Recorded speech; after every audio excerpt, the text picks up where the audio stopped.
Saudações tricolores! O Fluminense divulgou biometria no Maracanã para os próximos jogos. Vamos ver aqui como isso vai funcionar. Além disso, tem atualização no mercado, afinal tem novidades sobre Facundo Bernal e também quando vão estrear esses reforços. Vem comigo saber tudo sobre isso no nosso Giro do Almoço. Meu nome é Júlia Cunha e esse é o Jornada KTO 1902.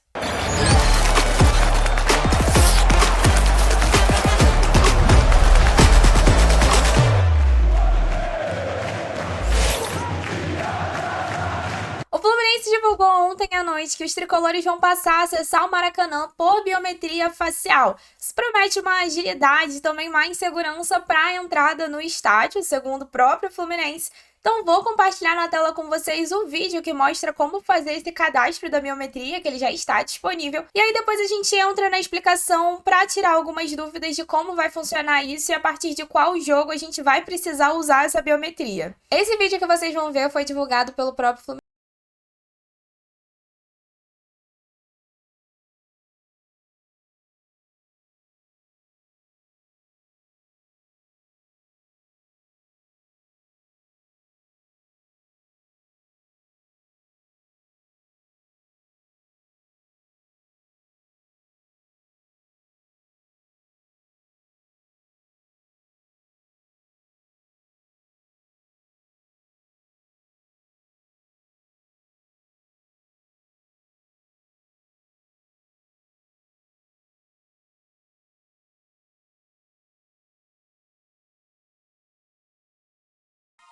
Então o vídeo dá um passo a passo de como fazer o registro dessa biometria e agora a gente vai para as informações de fato de como isso vai funcionar. Essa é a publicação do Fluminense. Fluminense lança sistema de biometria facial para acesso ao Maracanã. Tecnologia garante mais segurança e agilidade para a entrada de sócios e torcedores.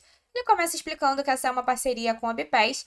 Fala que o fato do Fluminense implementar a biometria no Maracanã faz com que ele se adeque à Lei Geral do Esporte, que obriga que os times adotem a tecnologia em estádios com uma capacidade superior a de 20 mil pessoas, como é o caso do Maracanã.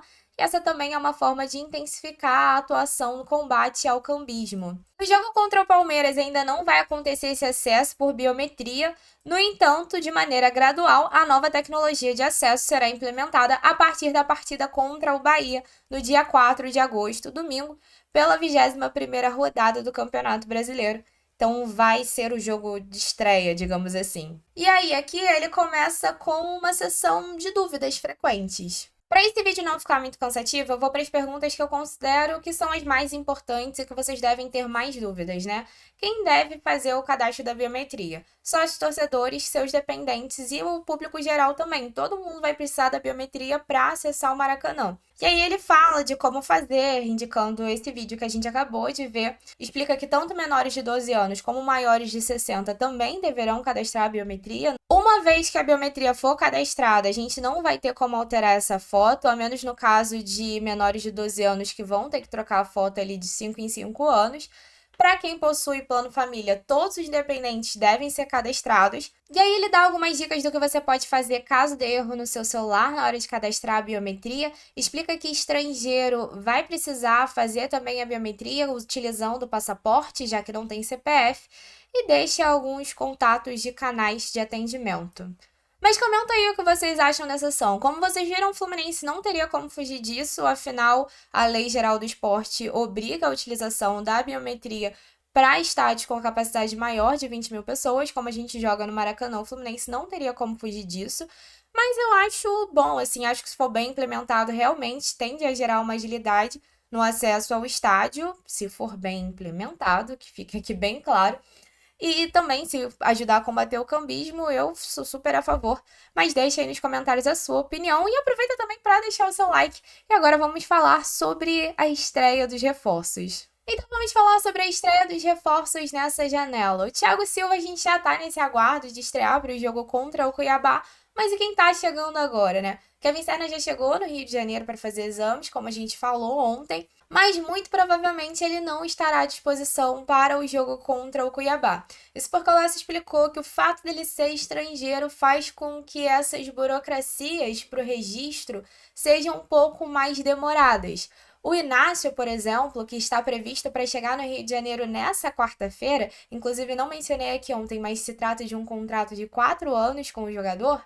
Por ele ser brasileiro, esse trâmite de documentação é mais rápido, então se tudo der certo com os exames e com a documentação chegando aqui a tempo, é possível que ele sim seja registrado a tempo de estrear contra o Cuiabá. Ontem a gente falou sobre o Nonato com a informação que o Lessa havia passado pela manhã, mas à noite ele precisou fazer uma correção dessa informação, então vou trazer essa correção aqui também, já que a gente falou dele. A situação entre Nonato, Santos e Ludogorets, na verdade, não é que o Santos não acionou a obrigação de compra que ele precisava acionar. Ele fez isso sim em janeiro, só que por algum motivo, não se sabe qual, ele não registrou essa transferência no sistema da FIFA.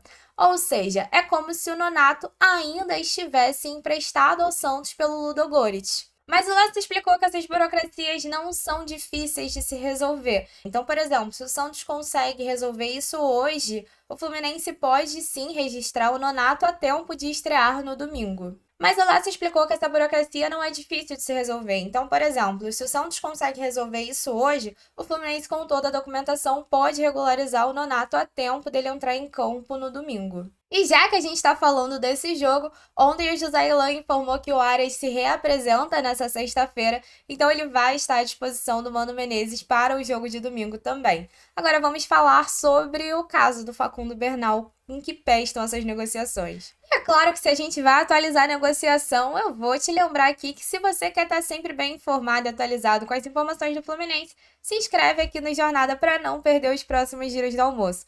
Mas sobre o caso do Facundo Bernal, ontem a gente tinha falado que saiu informação de jornalista uruguaio dizendo que o Botafogo nas próximas horas iria apresentar uma proposta pelo Facundo Bernal, mas à noite saiu informação do GE dizendo que o Botafogo desistiu da negociação. Na matéria do Giba Pérez, que foi quem deu essa informação, ele diz que o volante segue bem avaliado dentro do Botafogo, mas que o clube entende que não há necessidade de investir nesse setor de meio campo nesse momento, né? E, afinal, eles têm ali Gregory, Marlon Freitas, Danilo Barbosa, Tietê, Alain e Cauê. Curioso que faz parecer que eles só perceberam isso depois de iniciarem as negociações, né? Mas o que a gente sabe do Fluminense nas negociações nesse momento? O Fluminense é, então, o único clube brasileiro que tem proposta pelo jogador. Depois de ter a primeira oferta recusada, chegou a sair na imprensa uruguaia que o Fluminense teria feito uma segunda oferta aumentando pouco o valor, no caso de 2,5 milhões de dólares para 2,8 milhões de dólares, mas a apuração do Lessa indica que essa segunda oferta não foi feita. O clube estuda, assim, fazer uma outra oferta que pode aumentar aí o valor por uma porcentagem menor dos direitos econômicos do jogador. E até sobre isso, o Caio Bloch do Trivela publicou que o Fluminense tem o Facundo Bernal como prioridade no momento. Então, o Fred e o Mário Bittencourt passaram o dia inteiro negociando e que, em termos de valores, o Fluminense pretende oferecer 3 milhões pela mesma fatia que ele estava tentando, que era ali de 85%, mas ele também afirma o mesmo que o Lessa, que também estuda essa possibilidade de fazer uma proposta maior por uma porcentagem menor dos direitos econômicos. E assim, para não ficar repetitivo, vou falar aqui rapidinho sobre a situação do André, porque outras movimentações do Fulham no mercado preocupam, pensando nessa negociação do André. O Lionel Thomas, da Sky Sports, divulgou que além do André, o Fulham tem interesse no Scott McTominay e também no Pierre-Emile. Segundo ele, o Fulham, que já teve uma proposta recusada pelo McTominay, deve fazer uma outra proposta ao Manchester United. Novamente, né, não fecha porta nenhuma, mas parece dificultar as negociações. E para fechar rapidinho com uma informação que surgiu sobre o Mundial de Clubes, o post é do Planeta Futebol, mas a informação é da Simplício. A FIFA não conseguiu fechar o acordo bilionário com a Apple para a transmissão do Super Mundial de 2025. Com isso, a entidade abriu uma licitação para as empresas de mídia interessadas em transmitir a competição. A FIFA contava com esse acordo para pagar os valores altos de participação e premiação dos clubes.